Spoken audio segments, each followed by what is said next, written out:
प्यारे बच्चों, आज जो हम क्लास 6 का जो चैप्टर नंबर 4 अध्याय 4 हम करवा रहे थे, आंकड़ों का प्रबंधन और प्रस्तुतिकरण।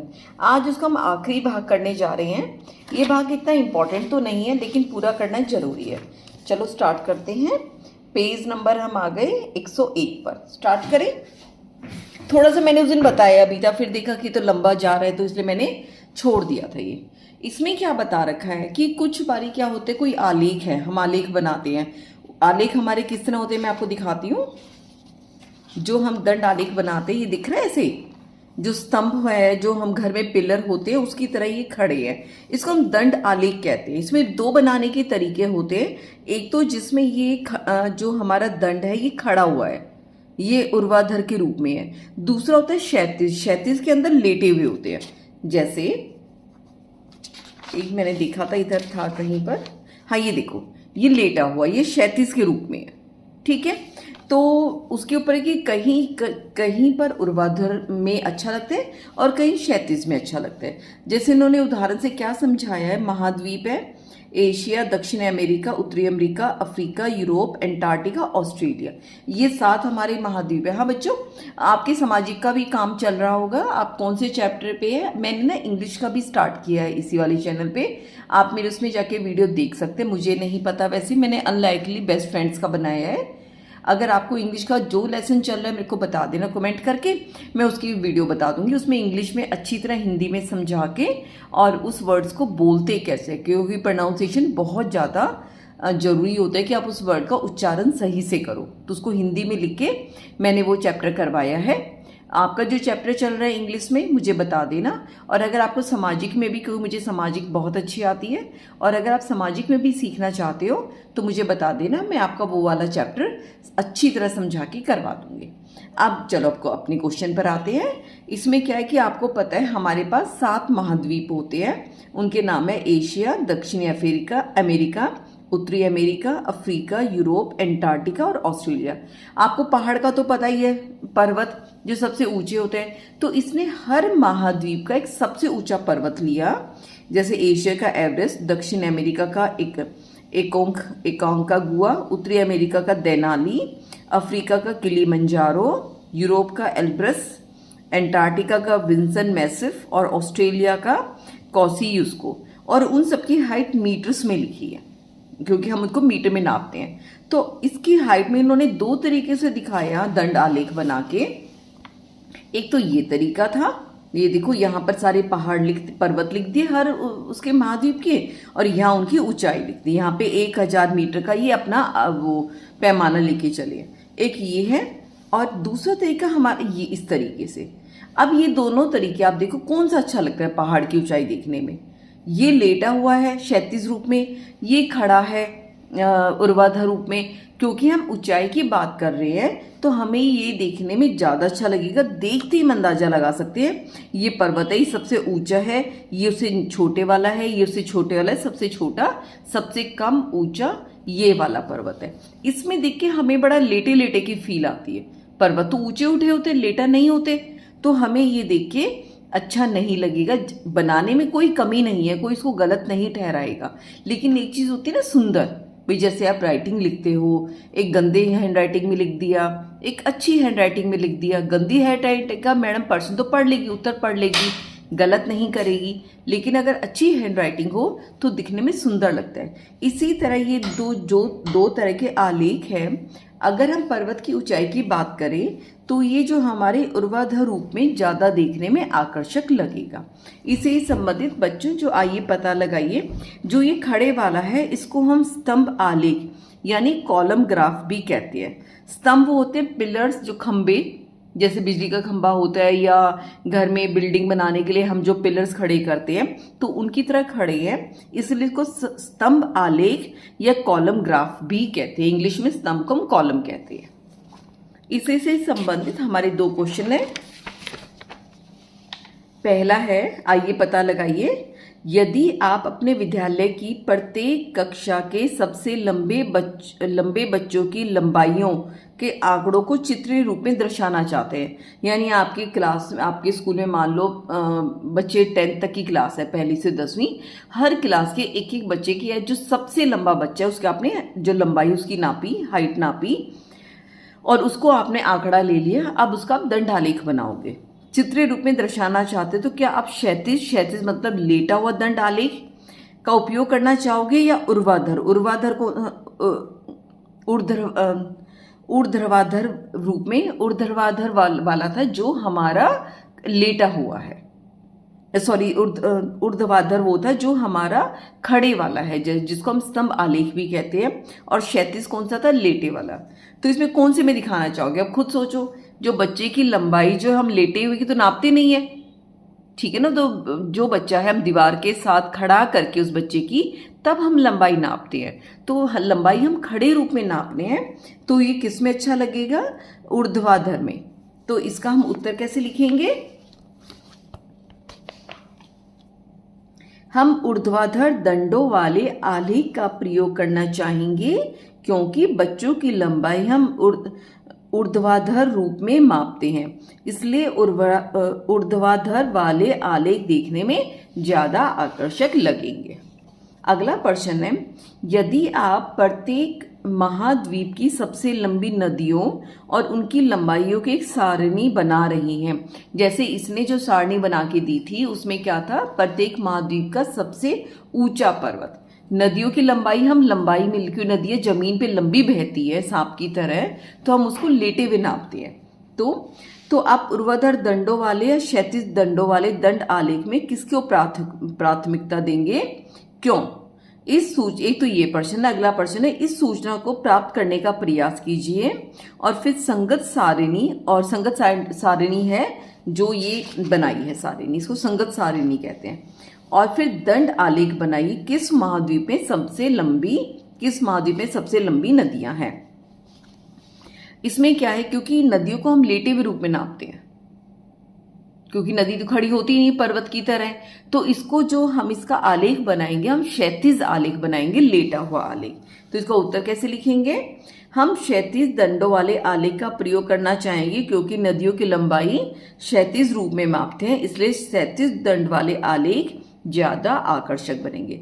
अब इसका दूसरा पार्ट है, इस सूचना को प्राप्त करने का, वो मैंने सारा इंटरनेट से ढूंढ के मैंने सातों वो लिखे हैं हमारे महाद्वीप और उनकी सबसे लंबी नदियां।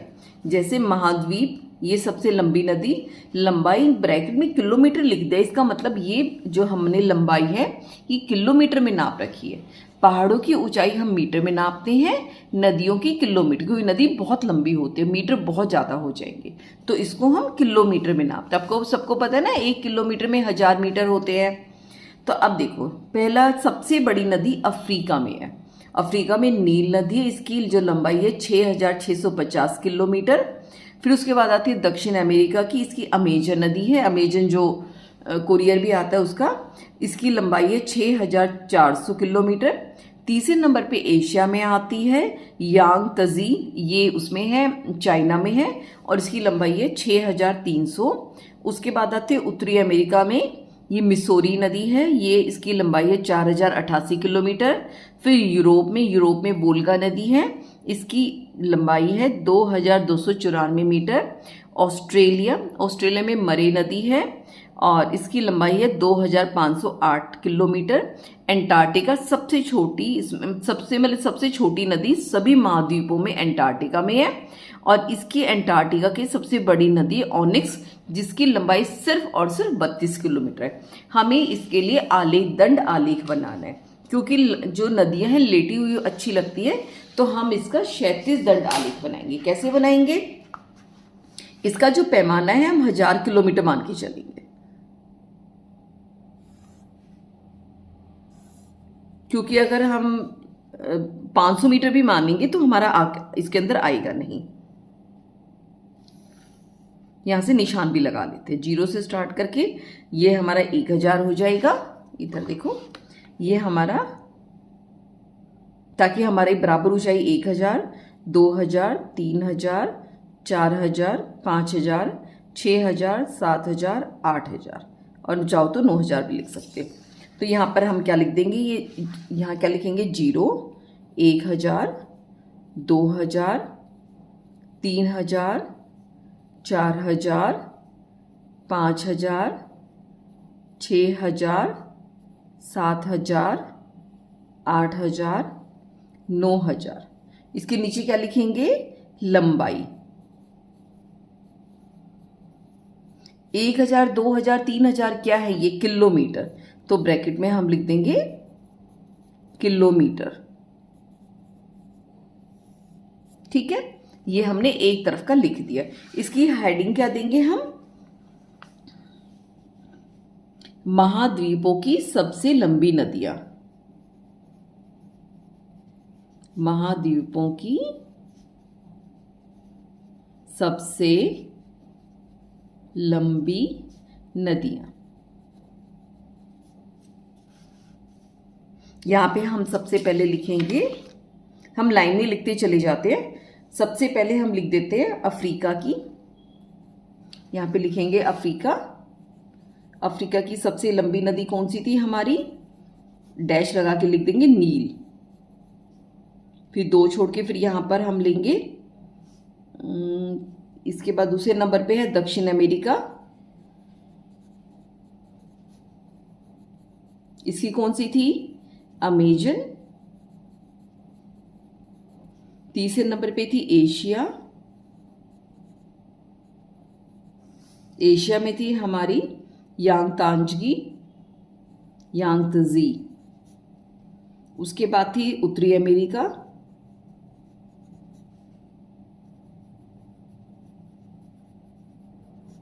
यहां पे थी मिसौरी। उसके बाद थी यूरोप। यूरोप में थी वोल्गा। फिर ऑस्ट्रेलिया।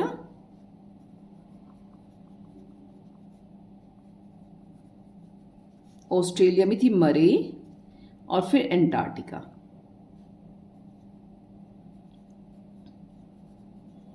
इसकी थी हमारी ऑनिक्स। ये मैं सारणी से देख के लिख रही हूं, अपने आप मन से नहीं लिख रही। और इसकी हेडिंग क्या देंगे हम, नदियां, कि हम नदियों के नाम लिखिए ना, सिर्फ नदियों की हेडिंग भी आप दे सकते हैं, ये नदियां हैं। अब सबसे पहले अफ्रीका की हम नील नदी की बात करते हैं। ये है 6,650, यानी यहाँ 6,000 है, ये 7,000 है, तकरीबन इसके आधे से थोड़ी सी ज़्यादा। हम यहाँ पर निशान लगा देंगे, एक यहाँ पर, एक यहाँ पर, और यहाँ पर हम इसको मिला देंगे।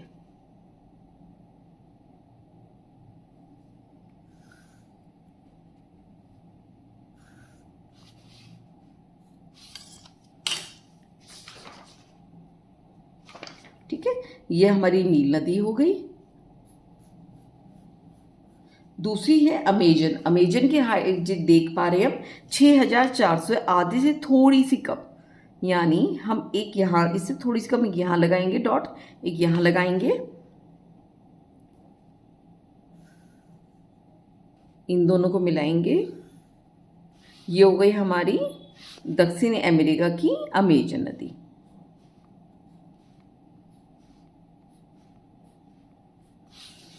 तीसरे नंबर पे है, ये देख पा रहे हो, एशिया। एशिया में यांगत्जी, ये 6,300 किलोमीटर, इससे थोड़ी सी कम, बिल्कुल इससे यहाँ थोड़ी सी कम हो जाएगी बस, यहाँ पर।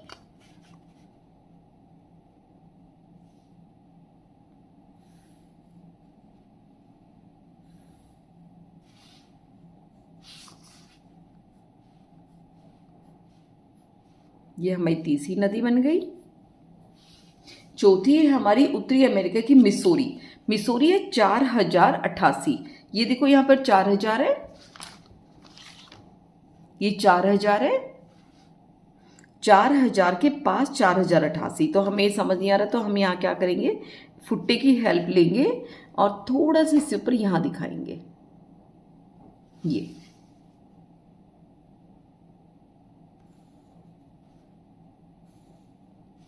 ये हमारी मिसौरी नदी बन गई। उसके बाद है वोल्गा। वोल्गा है 2294 यानी 3000 के पास। तो हम यहाँ लगाएंगे, ये हमारी वोल्गा है। इससे हम थोड़ा सा कम लेंगे, यानी यहाँ थोड़ा सा, यहाँ से, क्योंकि पूरी 3000 नहीं है ना, 3000 से हल्की कम है, 2294 है।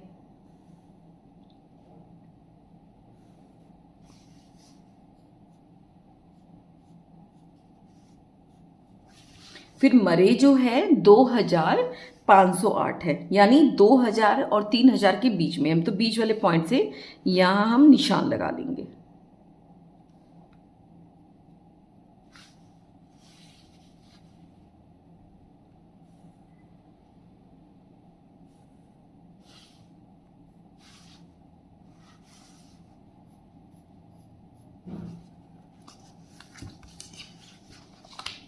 ठीक है, आखिरी में आ जाते हैं ऑनिक्स। ऑनिक्स सिर्फ 32 किलोमीटर, तकरीबन जीरो के पास रह जाएगी यहाँ पर। ये अब देख के ना, अब ये हमने लेटा हुआ क्षैतिज बनाया है, तो देख भी रहे कि ये इतनी लंबी नदी है, ये इतनी लंबी नदी है, इतनी लंबी है। इसको देख के हमें पता भी चल पा रहा है कि ये तीनों नदियाँ तकरीबन बराबर बराबर है, सिर्फ थोड़ा ही इनमें अंतर है। ये फिर एकदम कम आ जाती है, और कम और कम। कहते हैं कि इनको दिखाने का एक ये तरीका है दंडालेख।